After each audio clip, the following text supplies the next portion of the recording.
તમને કદાચ મારી વાત નહીં ગમે, તમે જે કામ કહેશો એ બધું જ કરવા તૈયાર છું, પણ રોંગ સાઈડમાં પોલીસ પકડે તો મારી ઓફિસમાં કે મને ફોન નહીં કરતા, કારણ કે હું નહીં છોડાય. મારું કોઈ માનશે નહીં, કારણ કે મેં એ લોકોને કહ્યું છે કે મારી ઓફિસથી બી ફોન આવે, કોઈ બી ચૂંટાયેલા પ્રતિનિધિનો ફોન આવે, કોઈ બી મોટા સાહેબનો ફોન આવે, કોઈને છોડતા નહીં એકવાર માટે. આપણે રોંગ સાઈડ પર જઈને આપણા પરિવાર માટે ઘાતક નથી બનવાનું.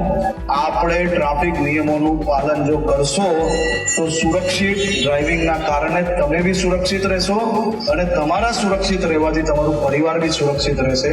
એટલે રોંગ સાઈડની અંદર હવે ચલાન નહીં પાડશો, હવે ચલાન નહીં પાડશો. રોંગ સાઈડની અંદર પોલીસ કેસો કરવાના ચાલુ કર્યા છે, એટલે સ્લેટ પકડવી બહુ ભારી પડશે. એટલે કોઈ બી રોંગ સાઈડ પર જતા નહીં, અને રોંગ સાઈડ પર જાઓ તો ફોટો જે સ્લેટ વાળો પડે ને એ ઇન્સ્ટાગ્રામ પર મૂકજો, એટલે ભવિષ્યની અંદર બીજા કોઈ ફોડે નહીં નિયમો.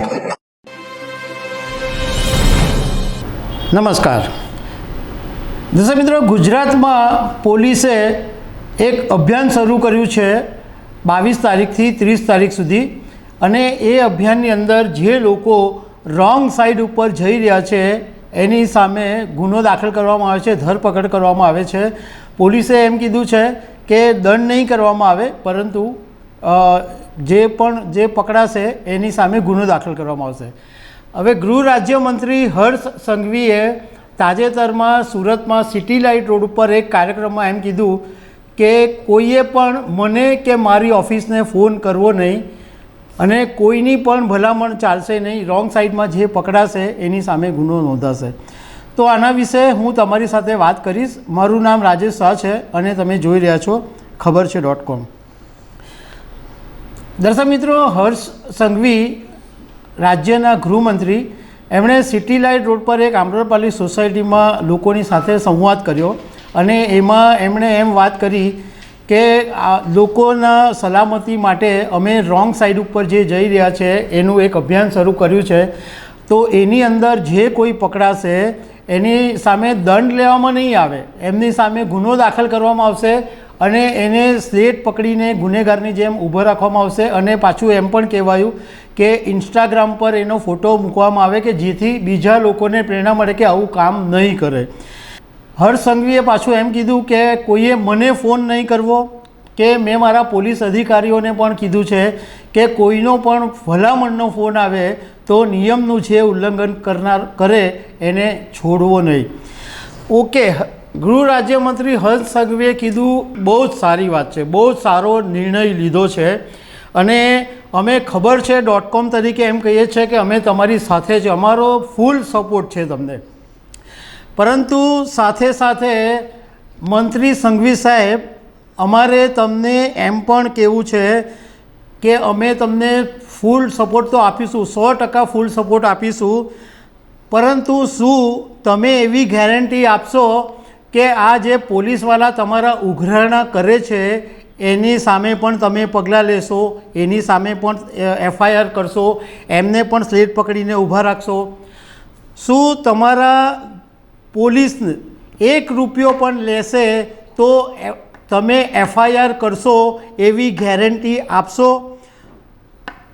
સુરતના જે હાલના પોલીસ કમિશનર છે એમનો એક એવો આરોપ છે, એક અહેવાલ હમણાં પ્રગટ થયા કે રાજકોટ કાંડના જે આરોપી હતા સાગઠિયા, એની સામેની તપાસ એમણે બંધ કરી દીધેલી, અને હજુ સુધી ACBમાં આ સાગઠિયાને તપાસ સોંપવામાં નથી આવતી.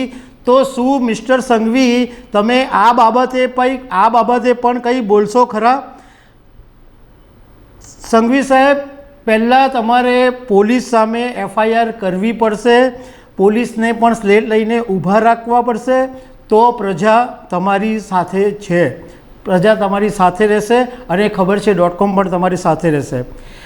શું માત્ર પ્રજાને જ ટોક કરવાની, માત્ર પ્રજાને જ દંડ ભરવાનો? પ્રજા બધા તમારા નિયમોનું પાલન કરે એટલે પ્રજાના કાન આંબળવાના? તમે કંઈ પણ જાતની જાણ કર્યા વગર આ બધા જાહેર સિગ્નલો અચાનક ચાલુ કરી દીધા. પ્રજા આ ફોલો નથી કરતી.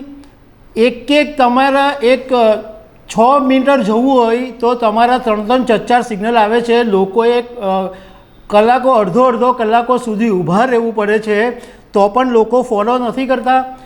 તમે પોતે ચેમ્બર ઓફ કોમર્સના એક કાર્યક્રમની અંદર એવું કીધેલું કે સુરતની અંદર આવા દ્રશ્યો મેં પહેલી વાર જોયા કે રાત્રે 2 વાગ્યે પણ લોકો સિગ્નલ પર ઊભા રહે છે. સુરતની પ્રજા, અમદાવાદની પ્રજા કે રાજકોટની કે વડોદરાની પ્રજા બધા નિયમો ફોલો કરવા તૈયાર છે, પણ તમારા પોલીસ ડિપાર્ટમેન્ટમાં જે સડો છે એ તમે દૂર કરશો. મિસ્ટર સંઘવી સાહેબ, પહેલાં આ બધી બાબતનો જવાબ આપો અને પછી પ્રજાને પાસે આવા બધા વાત કરો કે સ્લેટ પકડાવીને ઊભા રાખશું ને દંડ કરશું ને જામીન પર છોડાવવા પડશે ને આ. એટલે તમે શું એમ પ્રજાને તમે શું સમજી બેઠા છો કે તમને જ્યારે એમ લાગે કે પ્રજા પર નિયમ ઠોકવાના એટલે ઠોકી બેસાડવાના? તો દર્શક મિત્રો, આવી અનેક વાતો સાથે અમે તમને મળતા રહીશું. Thank you very much.